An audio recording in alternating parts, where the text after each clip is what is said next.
বৌদিকে নিয়ে পালিয়ে গেল 17 বছরের এক কিশোর। বৌদির প্রেমে এতটাই হাবুডুবু খাচ্ছিল সেই কিশোর যে আর দেরি না করে বৌদিকে নিয়ে চম্পট দেয় সে। তবে এই ঘটনা বহিরাজ্যের কিংবা বাংলাদেশের নয়, এই ঘটনা এ রাজ্যের অর্থাৎ ত্রিপুরার। আগরতলা থেকে বৌদিকে সাথে নিয়ে পালিয়ে যায় সে। তারপর উদয়পুর বালিয়া রেস্ট হাউসে নাকি বৌদিকে রেখেছিল বলে সে নিজেই জানিয়েছে। বর্তমানে অবুঝ প্রেমের সংখ্যা দিন দিন বেড়েই চলছে। তা নিয়ে বিবাহিতরা ভীষণভাবে চিন্তিত।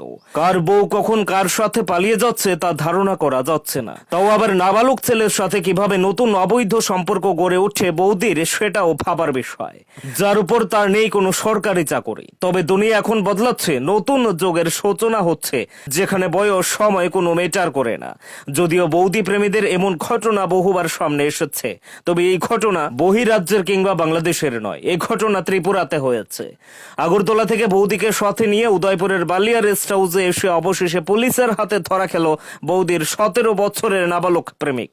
বাস্তবে বলা হয়, ভালোবাসার কোনো বয়স হয় না, যে কোনো বয়সেই প্রেম হয়, ভালোবাসা হয়। তা বলে 17 বছরের নাবালকের সাথে বৌদির প্রেম এবং তারপর বৌদিকে তুলে এনে পালিয়ে যাওয়া প্রেমিক আশিকের মতন ঘটনা অদ্ভুত।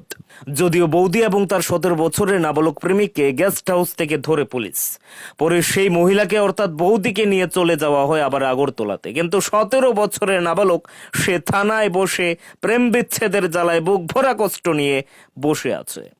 Bureau report, 24 news, Tripura.